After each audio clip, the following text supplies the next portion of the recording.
Yes, ladies and gentlemen, we've got another Battle Royale game. And it's called...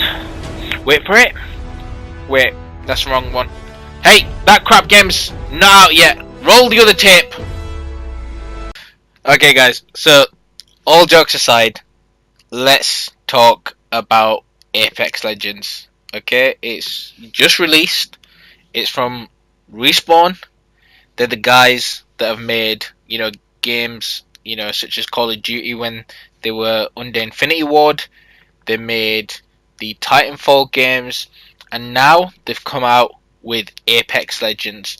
This is supposed to be their take on a Battle Royale genre that's got the likes of Call of Duty Blackout, it's got PUBG, of course you've also got others in there like H1Z1, you've got DayZ, and the, probably least popular these days, Fortnite.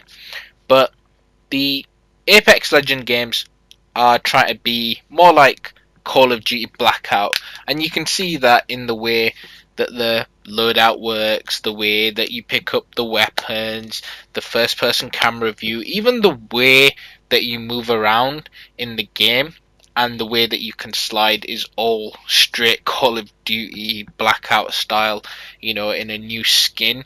But what does Apex Legends really bring to the table that's new? Not a lot, to be perfectly honest with you, and that's what I'm going to be going over in this video. And if you even right now downloaded it, apparently there's 1 million players on Xbox One, PlayStation, PC and so on that are playing this, and apparently 1 million downloads in 8 hours. Yeah, brilliant. Bearing in mind it is a free game. I'm going to get into why it's actually not going to be a brilliant game long term, and why there's a lot of stuff that is going on right now that quite frankly is a bit shady and crap. So straight away guys, let's just kick it off with the characters themselves, right? They're supposed to be unique, I suppose, to Apex Legends, and this is really where, they're supposed to separate themselves from Call of Duty. But look at how even some of these are behind what some would call a paywall. Like, you can't unlock these two characters unless you buy their equivalent of their in-game currency or earn enough of the in-game currency. Now, if you look at it, 12,000 of their in-game currency or 700. And then you've got the item shop. You've got like different skins for the same characters, different skins for the weapons, for things such as 1,800 of their in-game currency. Like, if you're lucky enough to play really, really well, you might have enough to buy their weekly skins. And looking at it, it's just like, really? Is this not EA trying to nickel and dime you? And look at the cosmetic packs they try to offer you. Yes, loot boxes are controversial, and this is why. Yeah, you're giving me a probability rate of a rare item, 100%, great, but then look at these prices. 1,000 coins, $7.99. Then guys, you've got it all the way up till $79.99 for 11,500 in total. Yeah, microtransactions in this game, nickel and diming you. Even for the weapons themselves, you've got things in here that you can quote unquote unlock if you have 1,200 of the in-game material that you craft it with. And if you don't want to, well, you can always buy it for 1,800 of the, I don't know, what was it called, Apex coins? I've forgotten. It's that, like, out of my brain. And again, emotes. They want you to buy different emotes for different characters. I gotta say, nickel and diming doesn't even begin to describe how badly they're trying to stiff you right now. I get it's free to play. I get microtransactions help them make money. But come on. Like, you're going to try and say that, oh, well, you could unlock these and everything's going to be possible to be earned in game? Yeah, sure, but that's if you spend 10,000 million years trying to grind everything out. Look at the prices for what you pay on a, you know, monetary basis with real money versus how long it would take you to unlock it through the game. I'm like obviously just into it, and I got like 600 of, you know, the in-game currency, I guess you could say, and 15 crafting materials. Some of this stuff that they want you to use as well for the character's abilities, they're unique to each character. Like this guy, you can't even get him until you either buy it with in-game currency or their virtual currency, or this one. Yet they've got unique abilities that other players could potentially use. So it's almost like a pay to win game. Now, I don't think any of you guys would ever be happy to play a game that is pay to win. Now some of you might say, well, how do you know? You haven't used that character. Hell yeah, I haven't used that character because, hello, it's behind a paywall. Yes, that's right. They're actually expecting you to pay to unlock that character, whether that's, you know, currency that you've earned in the game or that you've actually paid real money for. And that's the problem with it. You know, one of the problems, I guess, because we're going to be going over a whole load more. You know, don't worry, I've got some good things to say about it, but then there's things that aren't great.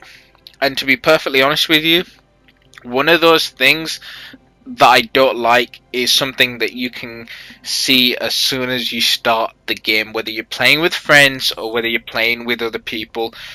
Once you're connected in to a random lobby, you can straight away see that you've got to select your legend. Every single person can only do it once. So right now, I'm placed third in the queue. I could have a character that I really want, but one of these guys could have chosen it before I did. On this occasion, I didn't have that happen. But can you imagine if you're getting into a game and you have to pick last, or you picked a character before somebody else did and they wanted to use it? You'd be like, oh well, it's no problem, you can use another character. But again, that's forcing you to get to use another character whose abilities you might not be familiar with or want to use. You know, it's like you have to choose your second or least best choice if second and third or whatever went, you know, after your first one or second one. Now, the landing system, I kind of like it. You know, it's not the best ever system in the world, but it gives one person an opportunity to try and select somewhere and the other people to say, oh yeah, you know what, that kind of sounds cool, but you can also suggest it. And when you look at where you're going to be going, you just launch out and everybody is on that one person. You're going at one speed. I also like the option that they've got here for free look, so you can see other people on the screen, the different trails, where they're headed, and get an idea whether they're coming with you or not. And that kind of really makes it easier to kind of pick a landing spot and move away. And you'll be following this all the way down to the ground. Now, as you can see, as soon as you get towards the ground, your jetpacks start coming up. And yeah, you can probably learn how to get a better landing than I did there. But as soon as you get into it, does that not have deja vu written all over it? And this is what I hate about this game and Blackout. Helmets, armors, level, what the hell, you know, and different scopes, you know, like body armor and stuff. Okay, I get it, I understand you want to put in your own version of shields, but this is RNG going to a completely new level. As soon as I've landed and as soon as I've got armor, you know, and I've got a decent weapon, I've already got an advantage over somebody else. And again, like, you know, health packs and stuff, yeah, you've got different slots and things compared to other people, but you're gonna be in a whole world of trouble. Now guys, I'm not saying that other Battle Royale games don't have this issue, but the thing is, why do they need to have these issues in the first place. And again, you've got things like these so-called supplies that have armor, weapons, and everything. And as soon as somebody gets into it, you know, they're going to get some goodies, and they're going to have all these different things such as extended mags and ACOG scopes. And honestly, it drives me so much up the wall that you can play this game and add a scope, an extended mag, a 3x scope or a 4x scope or whatever damn scope it is, extra stability on a stock so you can shoot more straight or whatever. Look, battle royale games that constantly add a load of complexity are stupid, okay? And look at how I can pick up a backpack that lets me like have 50,000 slots to put stuff in and carry all sorts of extra shields and medkits. Again, RNG, what the hell are they thinking? I can have, you know, only 2 weapons, okay, fair enough, but then I can have multiple attachments to that weapon to make it so overpowered, and then at the same time I can carry multiple med kits and multiple support items if I was lucky enough to get a backpack that allows me to carry 50 items compared to 10 items for somebody else. That's just stupid, right? There's nothing game changing about that at all. And then you've got completely ridiculous things like how not only do you have armor in the game, but hey, look, we've got level 1 and 2. You can either have the crappy grey one or the cool blue one. And then you've got passive abilities that characters have, like this that I'm just about to show you. As soon as you use this ability, oh well, this particular character will let you go invisible from the enemy, and then you'll pop up back in a different location that's, you know, somewhere where you can shotgun them. And then they've got these really cool slide mechanics. Look guys, you've got the cool slide mechanics. Oh, and I forgot to say that if you put the gun away, you can jump really far. And one thing I do like, I'll give them credit for, you don't take any falling damage. So if you need to get from point A to B quickly because storm's on your back, you can get from there to there a bit quicker. But you know, just like any other game, the storm will do damage. So whatever the hell this little arena block thing damaging, I don't know what the hell they call it, you can see how you get damage from that. And then let's just talk about the sound of the gunfire. You know, I quite like it. I do, like I said, I'm not going to say everything bad about this game. There are things that I like, but then there's so many occasions of frustration. Like this guy right now, you could see him using his ability to grapple and be able to get around the location. I can use my slide, and then yeah, I can put my gun away to go a little bit faster. But there's other frustrating problems in the game.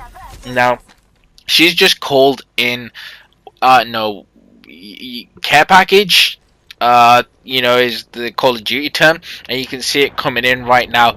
Yes, brilliant, you're gonna get loads of loot. Wait a minute, enemies just saw that coming, didn't they? Yes, they did. So yeah, you're now gonna get in trouble. If anybody was looking in the sky and nearby, especially if it's a tight circle, you're gonna end up dead. Okay, there's no two ways about it. Then, I mean, we've got really cool things like these shield cells right here. Yeah, shield cells. Oh, hang on a minute. Is that to charge up your shield on top of the armor that you've already got? Wow, great idea, just to make things even more complicated. I mean, look, you want to do something groundbreaking? How about you simplify things instead of making them so bloody complicated for players? I've got to manage this, I've got to manage that, I've got a 2 site, I've got a 4 site, I've got to put this on, I've got to... What the hell is groundbreaking about you making everything more complicated? And even on top of that, you're basically taking ideas from other games. Like, look, Overwatch has unique characters and abilities, and then you're basically putting that into, you know, the game that's basically Call of Duty Blackout, you know, with Overwatch abilities, and it's a cross of graphics between Call of Duty, you know, and maybe a game like Borderlands. And like you just saw in that little clip at the end there, that's how you can use those abilities to really show your skill and really outflank and maneuver a team to, you know, avoid taking damage and take out somebody like a pro. Look, I'm not making this video because I got salty at being killed. I'm just trying to show you the stupidity of some of the mechanics, and then going back into like the whole pay for cosmetics and stuff. Like, look at how they try and nickel dime. That's a legendary skin, really. You know, you're gonna tell me it's 1200 of the in-game crafting material to unlock, and it's a slight variation. You know, Call of Duty used to give you these for free to, like, you know, have when you reached a certain rank, pretty much, or whatever the hell it was, and they're basically gonna try and nickel and dime you to sell you these craps. It's that stupid. So on top of actually trying to get you to pay so much, like, they've got these RNG extra packs, you know, that they like to call them Apex packs, that give you access to rare and sometimes deliciously awesome emotes and whatever the hell else they try to really push on you. And look, I'm not gonna lie, they basically just put Overwatch and Call of Duty Blackout together, didn't they? And they thought, hey, this is gonna be groundbreaking. uh wow, how pathetic, you know, is that? And you know, Apex coins, legend tokens, crafting materials, they're putting all this crap together, and it's just ridiculous. If you are really the type of gamer that loves to get into a game that can be semi pay to win and full of RNG crap, I think you're gonna really enjoy Apex Legends. But honestly, this is pretty much a hard pass for anybody that's got an ounce of sense to not pay anything, okay? Or maybe you're just a casual gamer, in which case, yeah, hey, load it up, download's free, just have some fun with some friends and just don't pay money.